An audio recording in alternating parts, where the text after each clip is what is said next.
Hoje é dia 15 de maio de 2022, 13 horas.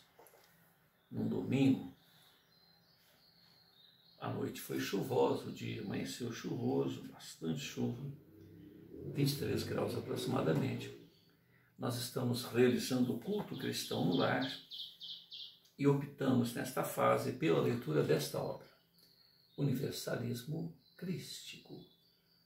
Universalismo Crístico é uma obra canalizada por Roger Bottini Paranhos.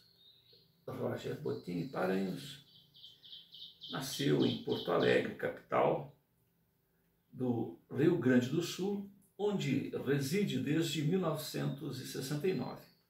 Formado em Administração de Empresa pela PUC, pós-graduado em Sistema de Informação Telemática pela Universidade Federal, trabalha no Banco do Estado do Rio Grande do Sul, como analista de sistemas. É médium desde a infância, quando passou a perceber a presença de espíritos necessitados. Posteriormente, instrutores da espiritualidade o convocam para o trabalho que ora realiza através da divulgação de verdades imortais. Atualmente dedica-se em especial à missão em promover, divulgar a visão espiritual do terceiro milênio, universalismo crístico, que é justamente o tema central deste mesmo livro. Esta obra surgiu em 2007 e ela foi precedida por 6 outras obras anteriores que prepararam o caminho para que os conceitos atuais, fossem aqui exarados. Hermes diz que o homem nada sabe, mas é chamado a tudo conhecer. Em 2000, os autores espirituais lançam a história de um anjo que há vida nos mundos invisíveis. No ano de 2001, sob o signo de Aquário, narrações sobre viagens astrais. 2002, a revolução espiritual do Antigo Egito, Akhenaton, a obra, 2004, orientações espirituais para o terceiro milênio, a nova era, é o título. 2004, Libertador de Israel, Moisés. Este é o título. 2005, Em Busca da Terra Prometida, Moisés 2, é o título. Em 2007, O Futuro das Religiões, Universalismo Crístico. Universalismo Crístico, O Futuro das Religiões, é um livro profético que procura preparar a humanidade para a visão espiritual do futuro.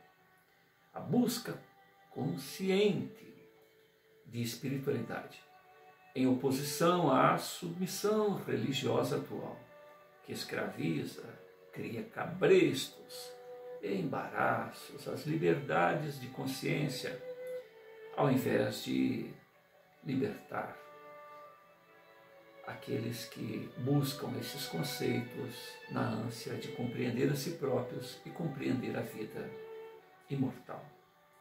Adotando uma metodologia simples, filosófica, baseada em 3 alicerces principais: amor ao próximo, compreensão de que no relacionamento devemos respeitar as opiniões alheias, ouvir mais do que dizer, tendo em vista que somos únicos. Temos a companhia de nós mesmos em toda essa jornada. E nesses fóruns, nesses colóquios, nesses momentos em que paramos para trocar ideia a respeito de nossa caminhada com outras pessoas, nada mais oportuno, nada mais prudente, nada mais sábio que ouvir, até mesmo para saber no que servir com a nossa própria experiência. E, finalmente, um terceiro alicerce, que seria o evolucionar, sempre estar aberto ao novo e continuar, né, nessa caminhada segura. Reconhecemos que, se não sabemos tudo, também não deixamos de conhecer alguma coisa, porque são milênios incontáveis que antecedem a nossa jornada até o presente momento, tal qual de outros nossos irmãos, uns mais antigos, outros mais jovens, uns mais renitentes na zona de conforto, outros um tanto mais desbravadores de si próprios, portanto com mais o que dizer do que nós mesmos. O importante é saber que a verdade está fragmentada na experiência, na riqueza da experiência de todos aqueles com os quais convivemos nessa jornada evolucional. Então, vamos recolher as partes que podem ampliar o nosso leque de conhecimentos, facilitando a própria existência, a própria vida e evitando dores desnecessárias, porque ou aprendemos, porque no suor do trabalho, no empenho junto à lide, nós vamos aprendendo, encontrando maneiras mais produtivas, mais fáceis, mais vantajosas de trazer ao nosso trabalho, às nossas lides, o melhor resultado.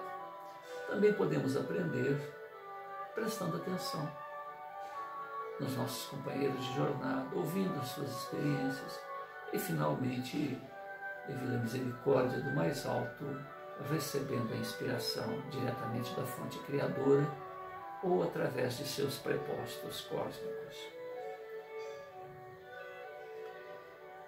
Estar sempre aberto ao novo.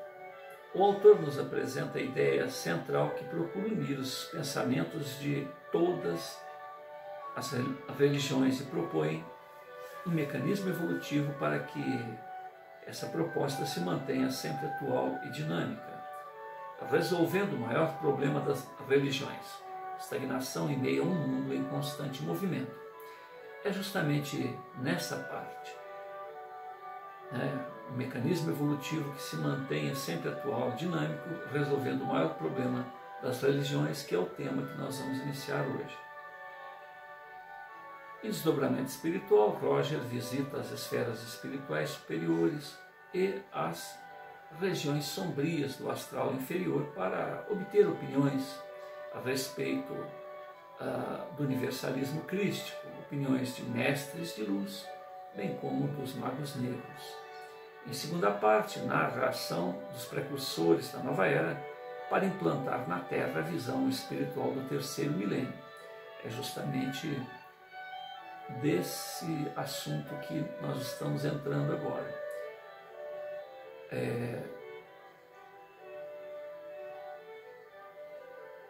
Roger conta a história de um rapazote de 17 anos, um idealista, que, tendo recebido a inspiração do alto, ele conversa com mais 4 outros amigos, fala a respeito dessa ideação, dessa necessidade de preparar para outros jovens como eles mesmos no futuro um ambiente onde dogmas, preconceitos, embaraços naturais na busca da compreensão de nós mesmos, de nossa destinação, de nossa origem, sejam aliviados, sejam superados. Ele percebe que há muitos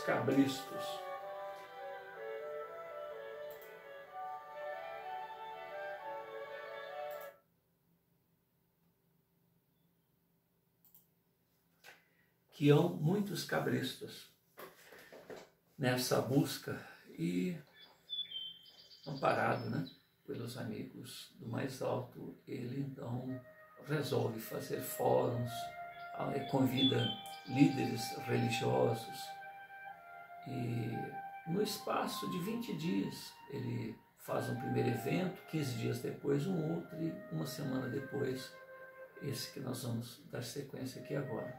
No primeiro evento, preparado para 200 pessoas, compareceram 30 e o tema: amor ao próximo, respeito às opiniões alheias.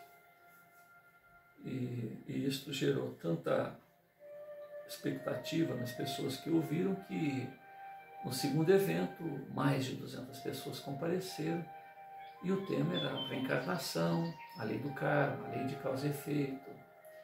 E ali religiosos com suas comitivas se fizeram presentes. Um grupo disse que o Rafael estava equivocado, que aquilo era coisa do tinhoso, que todos ali iriam para o lago do inferno e saem dali vociferando.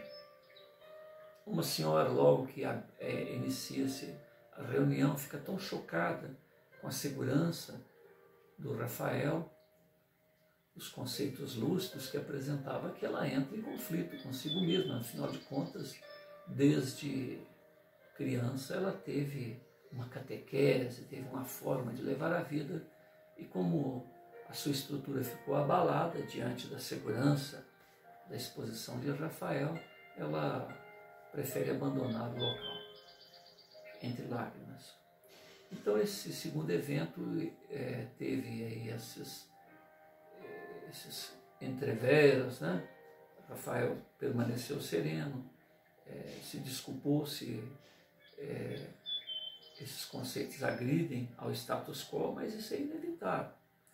O próprio Rafael não diz que a maneira com que ele está apresentando, os conceitos que ele está apresentando, são verdades definitivas, mas sim verdades relativas, justamente por isso abertas ao contraditório junto aos presentes.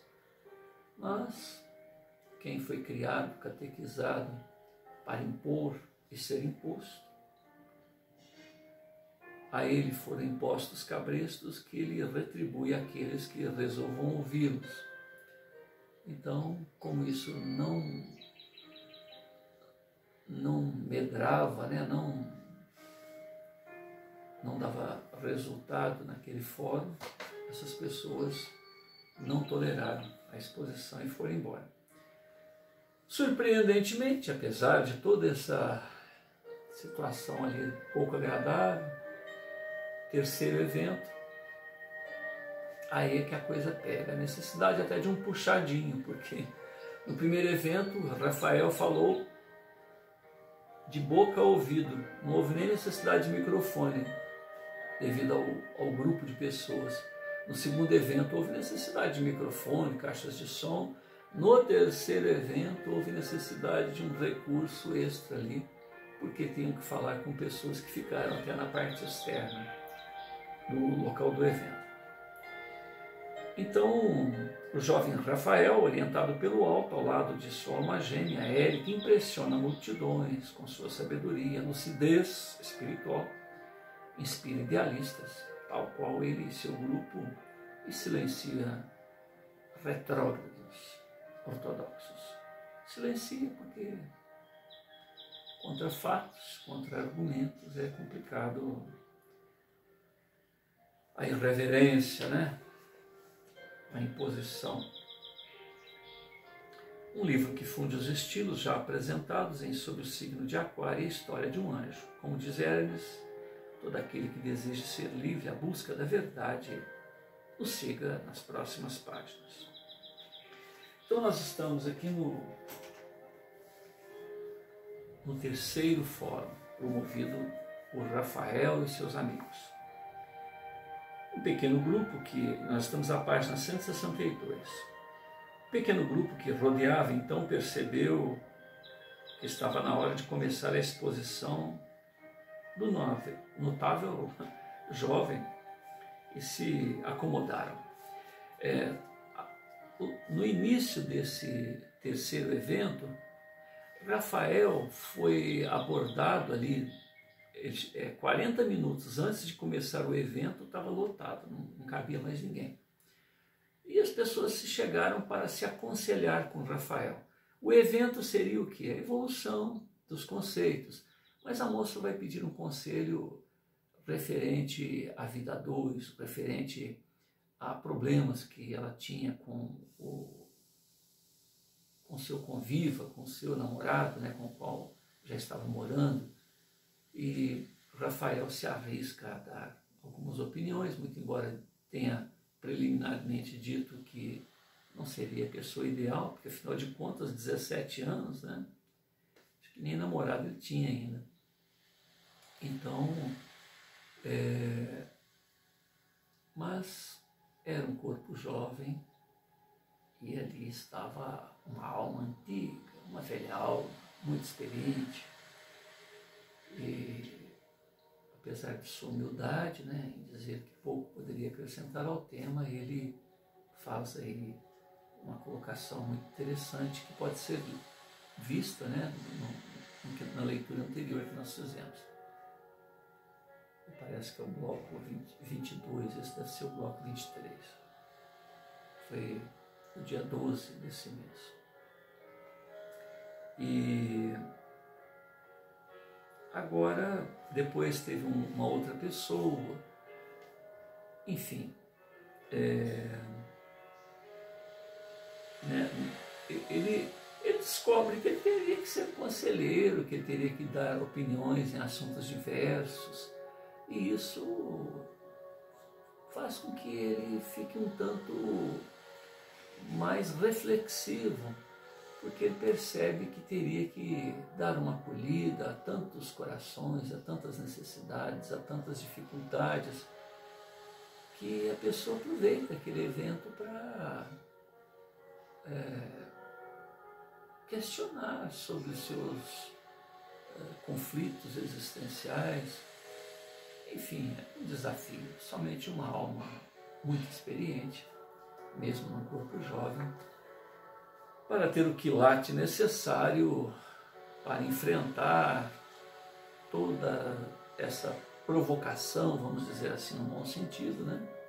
Todos esses questionamentos variados e manter a serenidade para que esta fina sintonia entre ele próprio e a fonte criadora não se perca. Então o pequeno grupo percebe que está na hora de começar o evento, apesar de que aquela reuniãozinha ali que antecedeu já era uma aula fantástica, e se percebe que o público eram os que já participaram nos dois eventos anteriores e certamente uma outra quantidade muito grande de pessoas que ficaram interessadas com o Diz que me diz, né, que foi surgindo a partir das pessoas que participaram dos eventos anteriores. Rafael, então, faz uma preliminar, rememorando aqueles que participaram dos eventos anteriores a respeito do amor ao próximo, do respeito à opinião alheia. Isso não tem muita dificuldade, porque quem poderia se contrapor a isso? Depois ele faz uma rememoração a respeito do segundo alicerce do universalismo crístico, que é justamente uma verdade que está no coração de todos nós, em saber que se plantou, a semente vai germinar e vamos colher os frutos sazonados e bons, ou os espinhos que deixamos acontecer na trajetória de nossas existências. Então, tem-se aquilo que fez de si próprio. Essa é uma verdade universal. E as pessoas dizem que o universo conspira a favor de nossos ideais, ou seja, o universo é generoso, faz sazonar os frutos daquilo que fizemos de nós mesmos, e nós que está sempre aberto a novas e mais esclarecedoras experiências. E além desse aspecto da lei de causa e efeito, do karma negativo, do karma positivo, ainda tem a reencarnação, porque não fosse a reencarnação, como explicar todas essas situações tão gritantes, tão diferentes entre nós outros, né? Agora, ele vai envolver a todos os presentes justamente nesse aspecto de acompanhar a evolução do pensamento, das descobertas das ciências, dos mergulhos filosóficos que as pessoas possam ter. Então, a necessidade de que esse amor ao próximo, esse respeito à opinião alheia, esta ciência de que a reencarnação está aí, nos favorecendo no sentido de reencontrarmos pontas soltas, reencontrarmos antigos desafetos e amigos que fizemos em toda essa trajetória, certamente vestindo outras indumentárias, em outro tipo de circunstância, mas que na essência todos nós, todos esses afazeres compostos por nós mesmos estão aí neste caldo, né, de cultura para a nossa evolução. Então agora ele vem com o terceiro item, estar se referindo à busca incessante pela sabedoria espiritual aliada ao progresso filosófico e científico, com o objetivo de promover a evolução integral da humanidade. Rafael anda daqui para lá, de lá para cá, serenamente, seguramente, buscando a atenção de todos, buscando não cansar as pessoas com uma entonação enfadonha, com uma postura que cansa até o olhar. Enfim, ele tem toda uma didática natural, fruto de excelente experiência.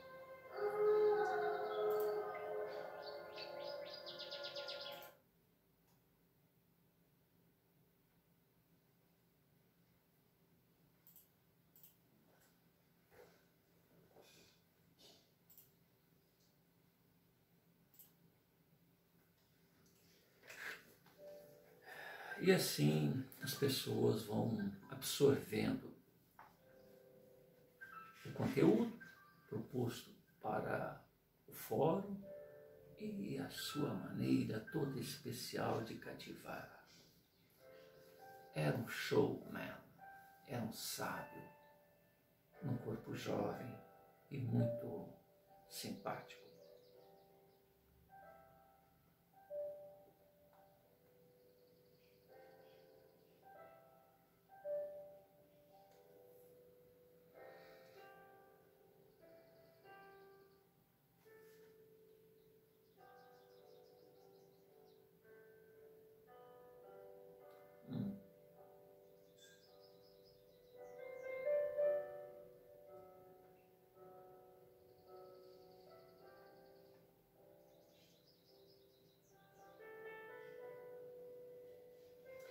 Depois dessa explicação inicial, vamos entrar então no terceiro e último alicerce que identifica a visão espiritual para a nova era.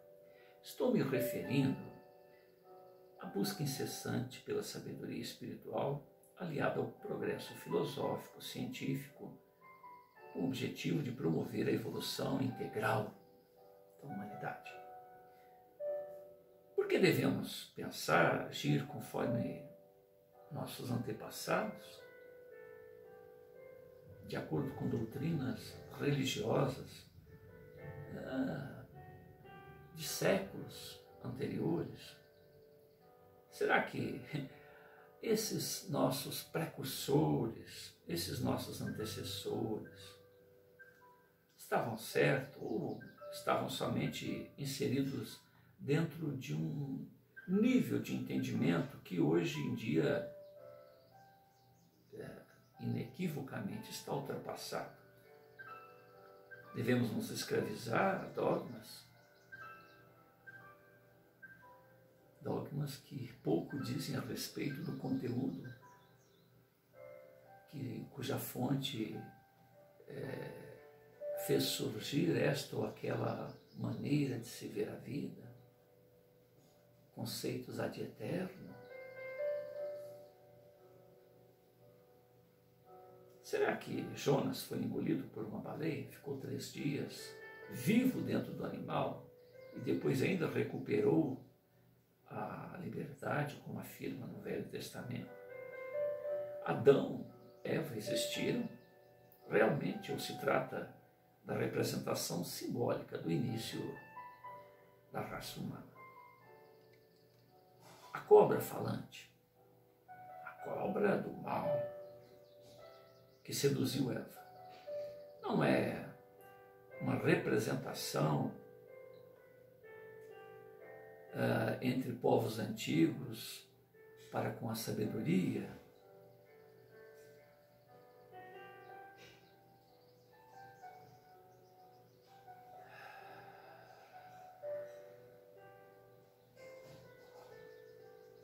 Quer dizer que não se poderia buscar conhecimento? O conhecimento leva-nos a ser autossuficientes. Então não se poderia comer da fruta do conhecimento do bem e do mal. Havia necessidade de sermos eternos bebês, paparicados, cuidados, trocadas fraldas diariamente. A quem interessa manter o povo na ignorância?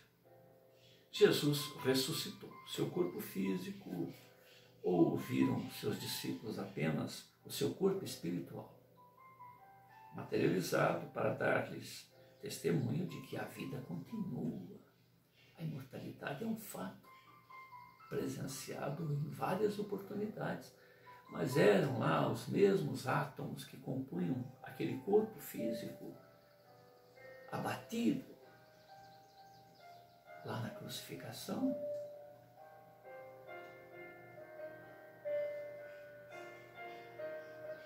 Jesus quis nos assegurar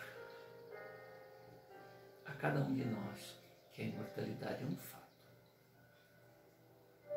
Mas os meios utilizados podem ter sido outros que não o ressuscitar daquele corpo abatido na cruz.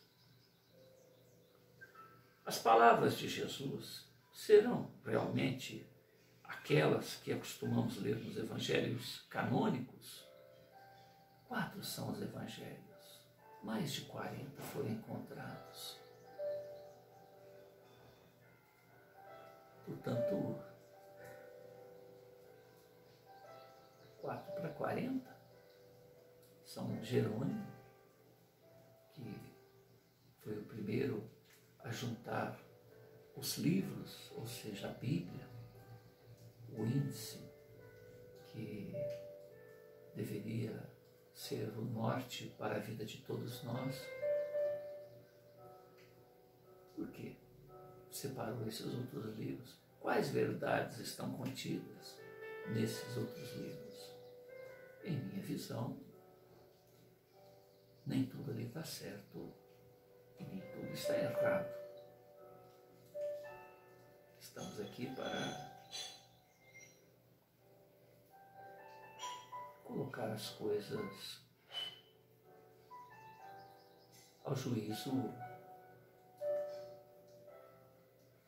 ao talante de cada pensador. Cada um fez de si o que pôde até chegar aqui. Essa caminhada continuará sendo só. Mas esses fóruns, esses momentos de evento nos darão uma oportunidade de agregarmos alguma coisa. Como diz Paulo, veja tudo, ouça tudo, separe o que não me interessa.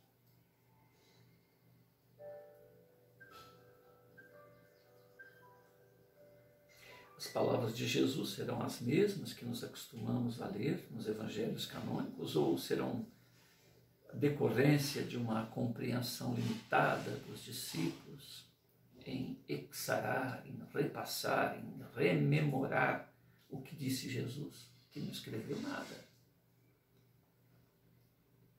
Os 4 evangelhos separados por São Jerônimo para servir-nos de norte orientador para as nossas almas, para os nossos destinos, para as nossas vidas. Foram escritos 50 anos, 100 anos depois do evento. O quanto de alteração, o quanto a memória não esqueceu.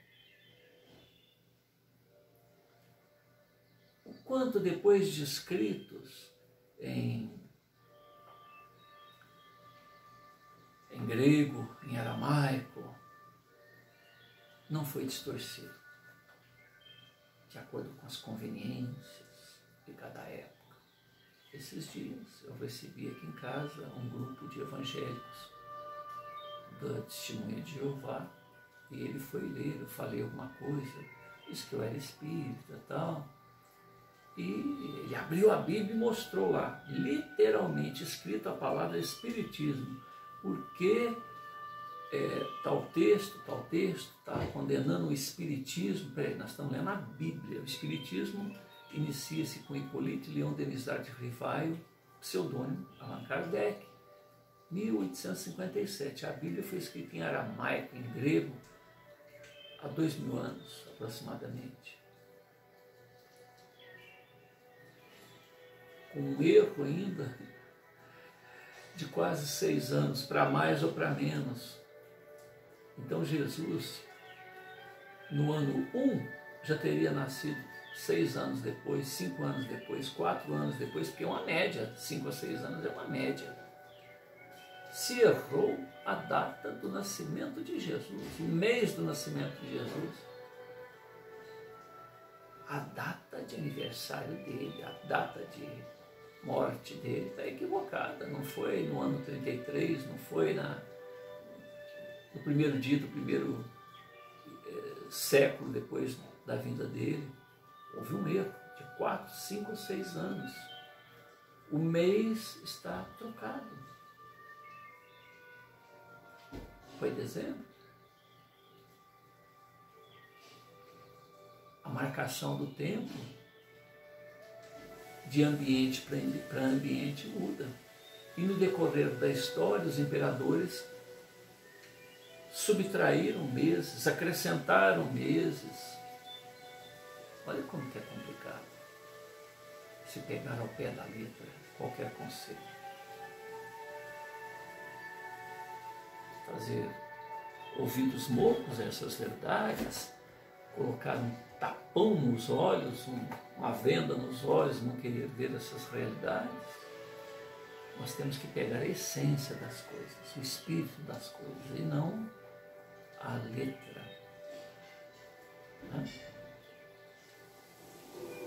Eu particularmente, diz Rafael, não acredito que o espírito mais iluminado, aliás, a razão, o verbo que se fez carne, teria dito do alto da cruz: Pai, por que me abandonastes? Momentos antes, quando Pedro cortou a orelha de Malco, ele disse: embainha tua espada. Você não sabe, Pedro, que se eu quisesse, oraria ao Pai, uma legião de anjos viria para me atender? Jesus poderia ter mudado ele por ele mesmo, toda a história. E outra coisa, se a gente pegar os antigos profetas lá atrás, a vida dele já estava escrita, como seria que ele iria morrer, ressuscitaria no 3º dia, que ele entraria na cidade no morrico. Por que ele procurou o morrico? Né? Se a história toda já estava escrita, ele cansou de saber disso, ele nasceu para isso. Por que ele deveria dizer: Pai, por que me abandonaste? Né? Também não creio que Jesus, diz Rafael, estivesse interessado em fundar uma igreja. Aliás, entre os evangélicos se diz que a igreja não é o prédio, a parede, o telhado, mas o grupo de pessoas. né? Então Jesus não estaria interessado em fundar uma igreja, assim como os evangélicos oficiais relatam, embora contrariados pelos textos apócrifos. O templo que Jesus deseja fundar era do próprio coração de cada um de nós. Portanto, se é do próprio coração de cada um de nós, cada qual é uma igreja em si própria, é um templo em si próprio. Tem que dar satisfação exclusivamente a esta fonte,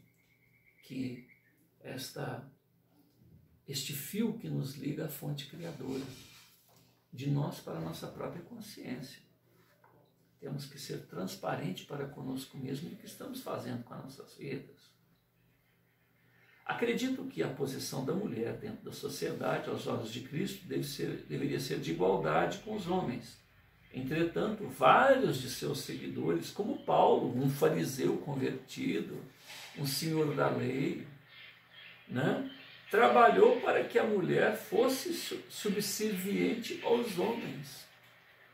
Essa subserviência quem propôs foi Paulo, não foi Jesus. O que dizer sobre Maria Madalena? Era uma prostituta endemoniada ou uma das mais importantes discípulas do Cristo? Para quem foi que ele apareceu logo que ele, abre aspas, ressuscitou?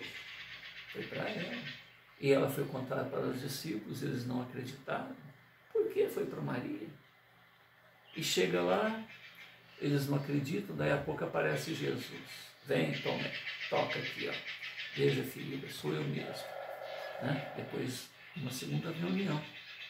Porque Maria vem, Jesus aparece, Tomé não está presente. Depois, Tomé está presente, duvida da palavra até, não só da Maria. Né? O Pedro vira para Maria e fala, Maria, logo para tu ele iria aparecer para João, ele iria aparecer para a mãe dele, mas aparecer para tu. Então veja bem a preocupação de Rafael quando diz que Maria seria então uma discípula, uma apóstola, digamos assim, e não uma simples prostituta convertida. Judas, nós vemos então a malhação do Judas, né? Era um traidor ou um colaborador para o êxito das mensagens de Jesus? Foi Jesus quem disse aos discípulos, um de vós há de me trair, serei eu, aquele que comer junto comigo. Ninguém viu, ninguém percebeu, Jesus comeu, Judas comeu. Vai, faz o que tem que fazer. Judas queria as 30 moedas. 30 moedas, ele tinha dinheiro de todo o grupo, de toda a coletividade na mão. Ele era o caixa do grupo. Por que ele precisaria de 30 moedas? Olha que pobreza espiritual da gente imaginar que eram as 30 moedas que interessavam para Judas. Judas era um discípulo fervoroso do Cristo. Ele sabia do poder que Jesus tinha. Ele imaginou que se apertasse Jesus, aí é que está o equívoco dele. Jesus faria como Elias. Elias está subindo, careca, né? Que ele tinha uma entradona na cabeça, ele dá uma olhada, aparecem ursos e atacam e matam as pessoas que o humilhavam, escarneciam. Outro momento, Elias está num local, chegam os soldados para pegar e levar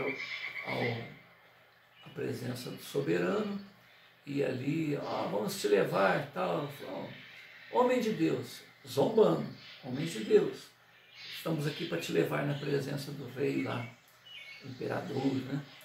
Ele, se eu sou homem de Deus, então vai cair um raio, agora ele vai matar vocês. Cai no raio.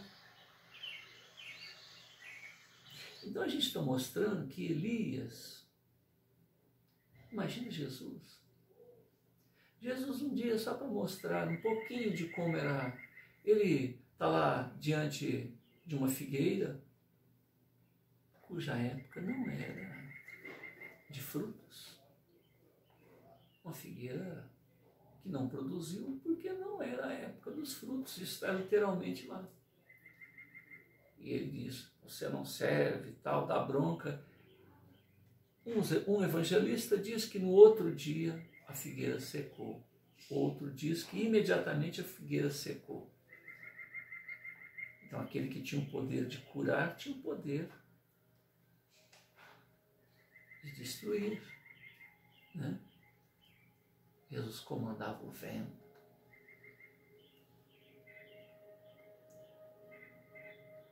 Então, quem comanda a natureza, que não pode fazer com o ser humano, com as leis da física, né?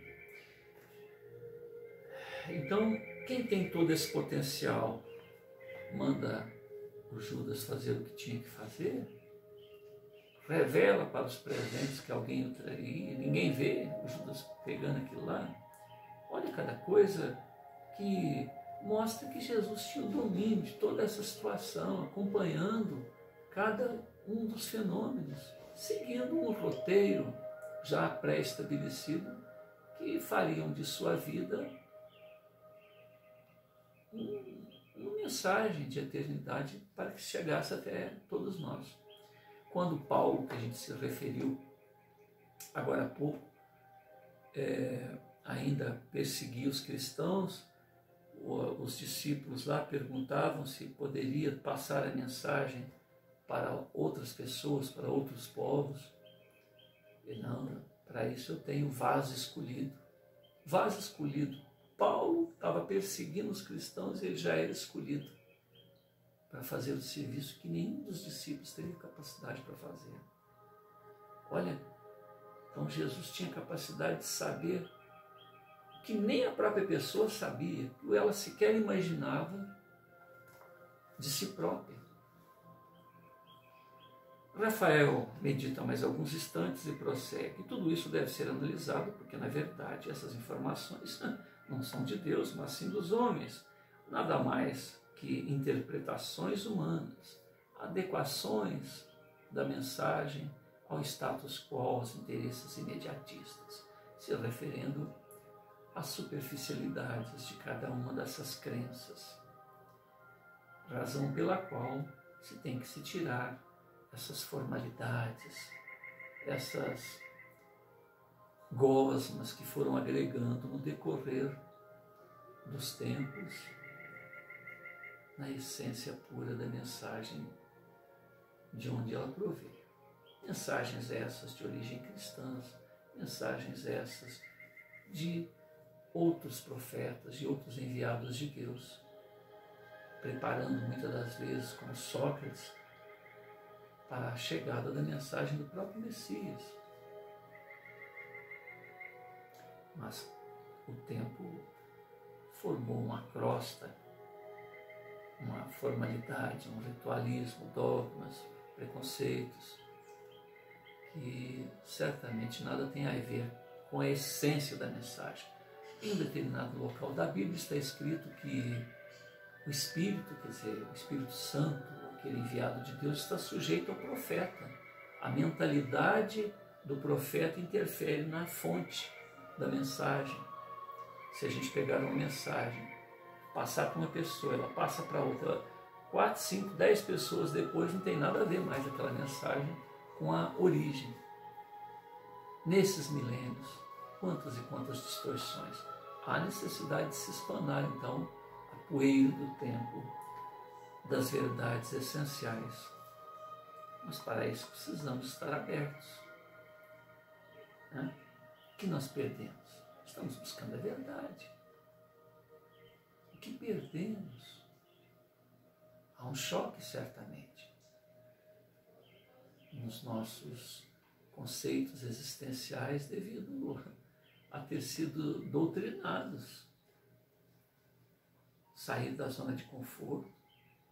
É tão fácil ir no nosso culto, deixar um valor lá no gasofilácio, como fazia o pai do Rafael, e estar de bem com a própria consciência. Era uma formalidade, o dinheiro era uma formalidade que ele assistia durante o culto religioso, isso para ele era suficiente, mas Rafael não.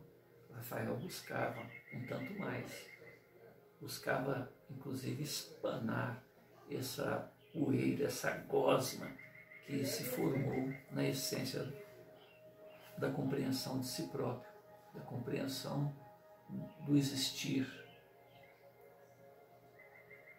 Então devemos compreender que com o passar dos séculos a humanidade evolui, adquire uma nova compreensão, novos conceitos, e aqueles outros conceitos que agora, no século XX, século XXI, ainda estão presos à época medieval, não atendem mais à verdade,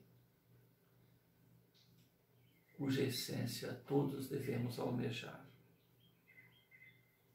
Pelo contrário, esse ritualismo, essa formalidade, leva-nos muitas das vezes ao materialismo.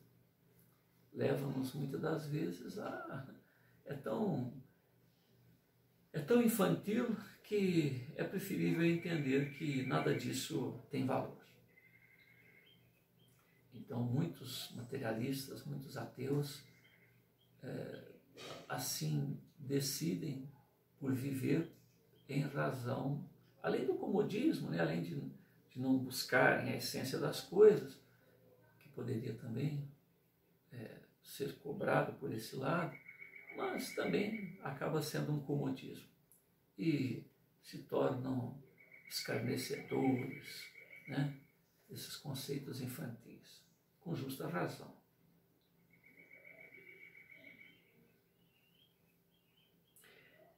E, portanto, a verdadeira fé compreende a mensagem, o objetivo, né, dessa mensagem: evoluir para nos tornarmos seres iluminados, espíritos iluminados, à imagem e semelhança do Criador.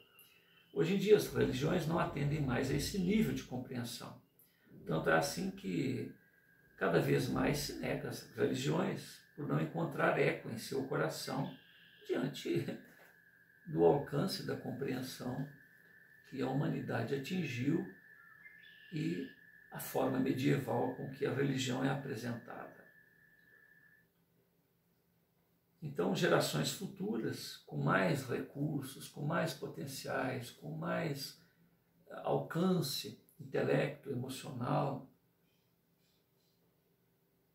cognitivo e um alcance espiritual, talvez até com recursos paranormais, tiver que abraçar esses conceitos medievais de religião de hoje, isso não é possível. O terceiro fundamento do universalismo crístico talvez seja o mais essencial para o avanço, para que ingressemos nessa nova era e manter vivo, né, essa busca, esse interesse de cada um de nós pela essência de nós mesmos, mantendo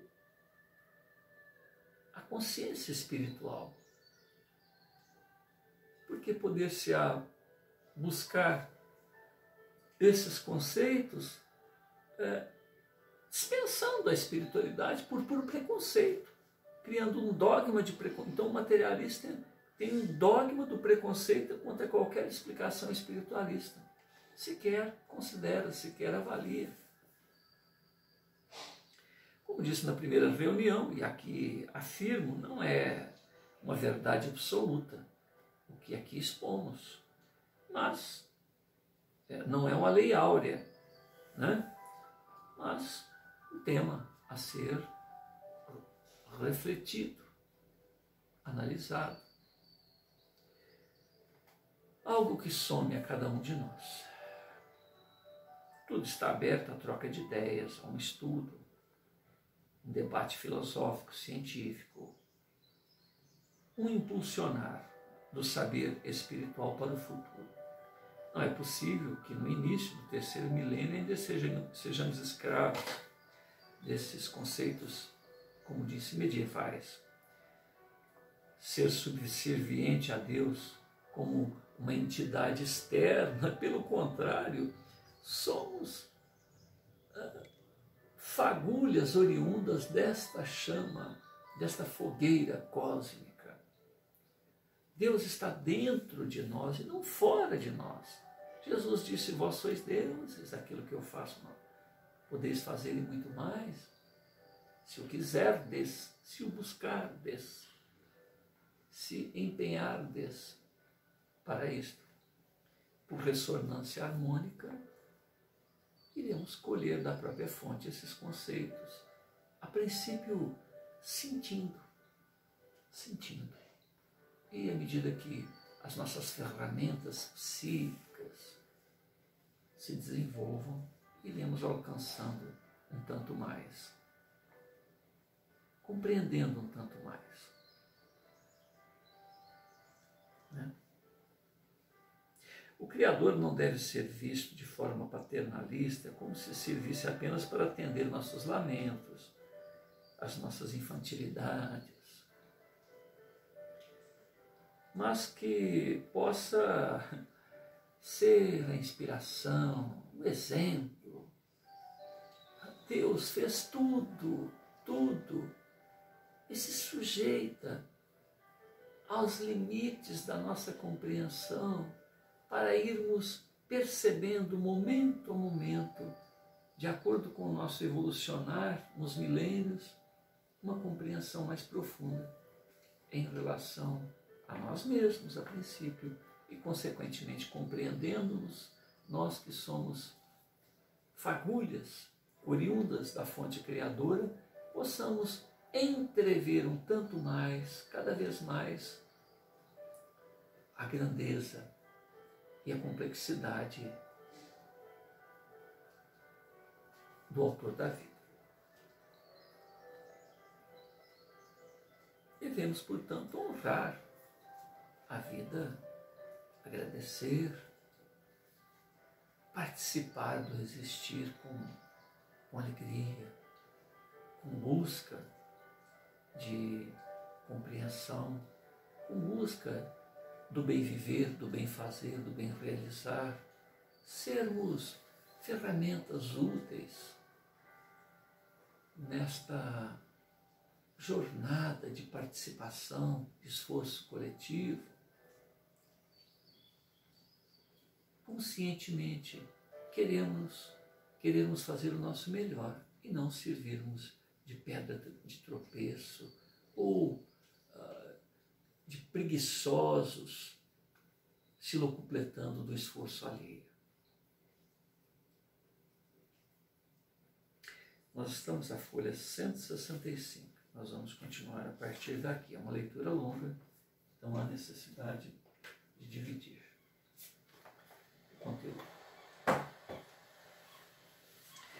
Senhor Jesus, nós te agradecemos pela vibração que podemos perceber que hoje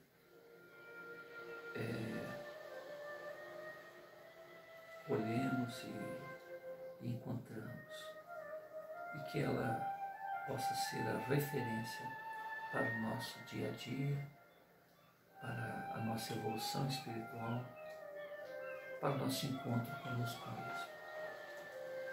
Muito agradecido, meu Deus, muita paz a todos que nos ouvem. Agradeço a Hermes, a Kenaton, a Matías pelas boas vibrações.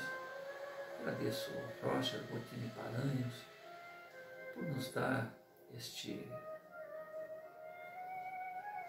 lumen, por nos dar esse roteiro, esse mapa, para que possamos dar uma direção aos nossos conceitos existenciais. Que o mestre dos mestres, que o nosso amigo maior,